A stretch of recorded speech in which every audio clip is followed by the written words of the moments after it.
Bonjour, donc je me présente, Karine Correa. J'accompagne les projets digitaux au service de la transparence alimentaire. Alors, la question se pose, c'est comment les vétérinaires, surtout d'élevage, on va dire, peuvent trouver leur place dans cette traçabilité alimentaire. Alors, c'est intéressant, c'est dans l'actualité, justement, très récemment, il y a eu des annonces de 3 grands distributeurs français sur la thématique du bien-être animal. On a Casino qui lance un étiquetage bien-être en partenariat avec des ONG. Il y a également Carrefour qui fait installer des caméras de surveillance dans ses abattoirs pour ses produits de marque propre. Et également Leclerc aussi qui lance une nouvelle gamme où ils intègrent aujourd'hui, pour la première fois, le critère bien-être animal dans son cahier des charges. C'est une gamme de charcuterie en collaboration avec sa filiale Kerméné. Alors, c'est clair que nous sommes dans une phase clé de l'alimentaire aujourd'hui.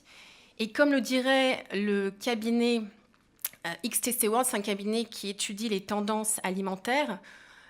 Aujourd'hui, dans la nature de l'offre, ce qui fera la différence, ce sont les valeurs qui y seront associées. On parle beaucoup de bien-être animal maintenant et aussi de pérennité des filières. Alors, petit état des lieux sur le contexte consommateur.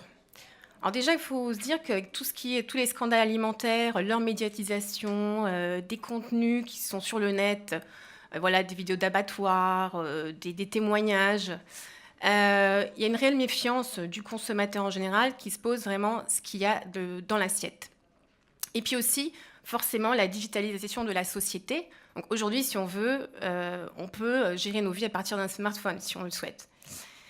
Et puis, il y a aussi un contexte démographique qui est important, c'est ce qu'on appelle la génération des millennials. Alors, la génération des millennials, c'est la génération qui est née entre 1980 et les années 2000. Et cette génération, en fait, constitue aujourd'hui 50% de la population active. Caractéristique de cette génération, hyper connectée, un nouveau rapport à autrui, et des valeurs de partage, d'ouverture et une vraie demande d'un commerce de confiance. Évidemment, il y a une nouvelle façon de penser l'éthique, de penser l'alimentation, donc éthique, animale, environnementale, droit du travail, donc avec les produits du commerce équitable qu'on connaît tous, et évidemment la santé et le culte du bien-être. Donc aujourd'hui, ce qui fait que c'est que consommateur est devenu un consommateur. Alors tout ça fait que les marques subissent une énorme pression qui va s'étendre sur l'ensemble de la chaîne alimentaire, dès les premiers maillons jusqu'aux consommateurs ou aux transformateurs finaux. Donc, ce qui implique aussi tous les intervenants directs dans cette filière alimentaire et tierces. Alors justement, comme intervenant les vétérinaires, quel rôle a joué dans cette traçabilité alimentaire en réponse aux attentes des consommateurs? Évidemment, le bien-être animal, avec toutes les métriques évidemment que vous connaissez déjà, et aussi dans les résidus médicamenteux. Donc ici, le gage, c'est vraiment d'apporter avec le vétérinaire des preuves donc sans antibiotiques ou en tout cas une démarche cohérente de leur utilisation via les protocoles de soins, les ordonnances, les carnets sanitaires. Alors justement, pour gagner la confiance donc, du consommateur, que nous sommes tous d'ailleurs, il y a vraiment une démarche de transparence à faire tout au long de la chaîne. Il faut prouver systématiquement ce qui est fait. Alors comment il faut faire? Justement, première réponse, en France, en mars 2018, Carrefour lance, en tout cas propose sur son produit poulet filière qualité, via le scan d'un QR code sur l'emballage, l'accès aux données de traçabilité. Alors des données qui sont, elles, le mode d'élevage, les dates d'abattage, naissance, le mode d'alimentation. Et la particularité de cette proposition, c'est que toutes ces données sont stockées sur blockchain. Alors, est-ce que quelqu'un ici sait ce que c'est la blockchain? Oui, oh, pas mal. Le Bitcoin, vous connaissez? Voilà, donc ça, en tout cas, tout le monde a déjà entendu parler du Bitcoin, la monnaie virtuelle. Donc, c'était la première application blockchain. Et donc, c'était surtout dans la finance et les assurances initialement. Et puis, aujourd'hui, ça fait un an et demi qu'on voit les premières applications ou propositions dans l'industrie agroalimentaire.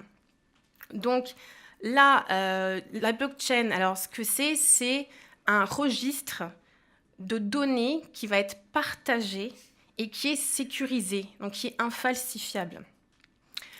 Alors, ici, ce qui est intéressant, je reviendrai un peu plus tard sur la blockchain, ce qui est intéressant de savoir, c'est que dans cette démarche de transparence, Carrefour propose déjà la technologie sur 8 autres filières, dont les poules, les œufs de poule élevés en plein air sans antibiotiques.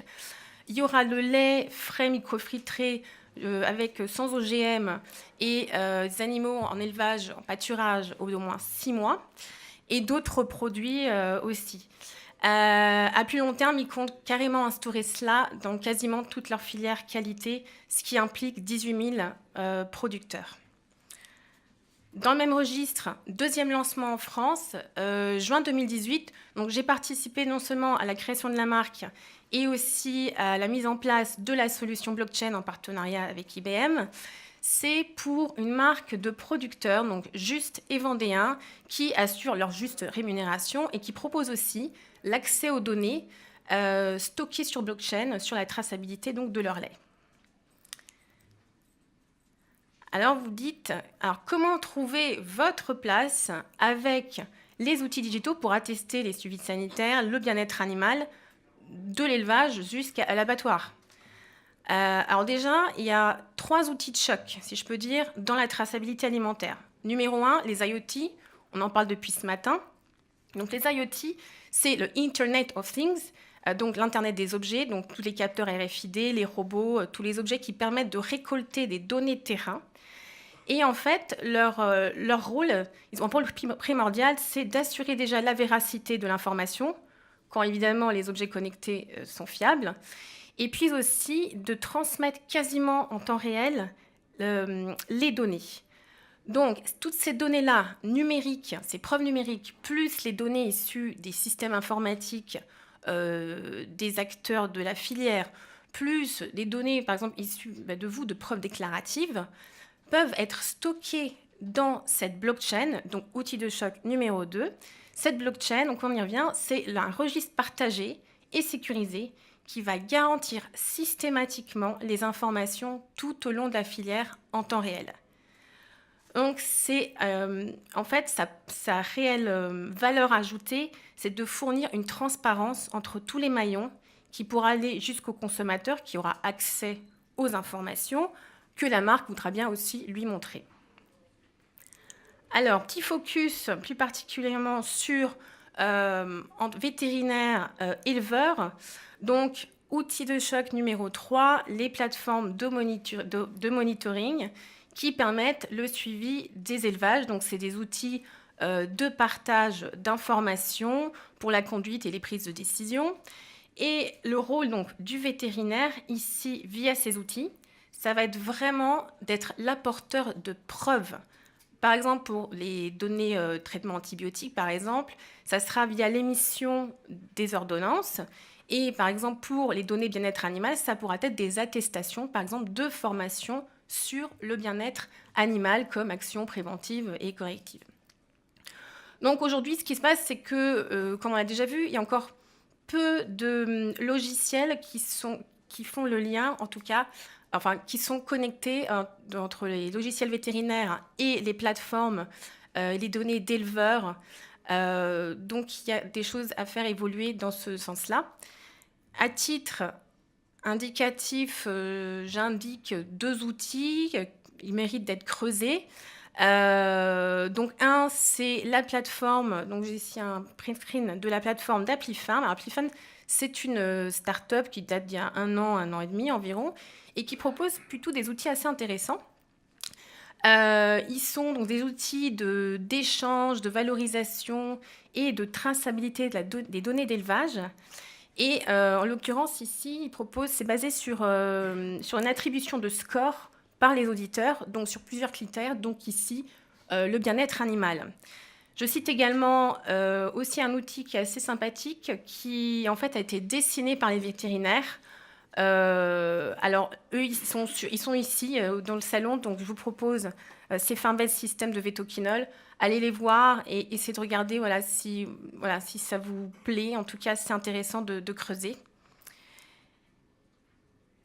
Et finalement, donc pour la conclusion de tout ça, les vétérinaires ont vraiment une réelle valeur ajoutée dans la traçabilité alimentaire, comme en tant qu'apporteurs de preuves pour les données qui seront envoyées sur cette blockchain, via, comme on disait tout à l'heure, l'émission des ordonnances, protocoles de santé pour tout ce qui est promesses sans antibiotiques, par exemple, ou les attestations de formation du praticien pour le bien-être animal, et aussi des émissions, donc des rapports d'audit, d'inspection, par exemple pour le suivi, l'évaluation de la qualité process dans les abattoirs.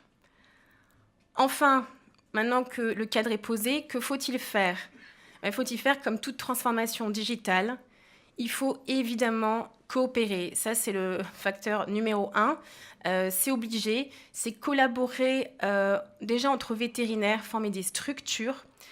Surtout ne pas hésiter à vous rapprocher des fabricants de solutions techniques parce qu'ils ont vraiment besoin de votre savoir-faire métier et aussi pour faire l'évaluation et en tout cas la conception des outils pour qu'ils soient le plus intuitifs possible, que ces outils vous aident vraiment sur le terrain, ne soient pas une contrainte mais une aide, et pour dégager du temps pour des tâches à valeur ajoutée et aussi pour vous laisser le temps de l'évolution de votre métier.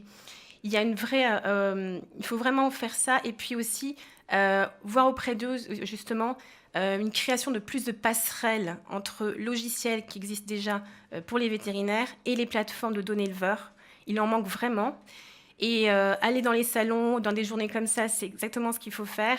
Et puis aussi, je vous cite les Digifermes. Les Digifermes, c'est un réseau de fermes expérimentales digitales. Ils sont vraiment axés sur le numérique. Dans la révolution numérique agricole, vous faites partie de cet écosystème. Donc n'hésitez pas, allez-y. Et si j'ai un petit mot d'ordre, c'est juste soyez proactifs et puis collaborez. Je vous remercie.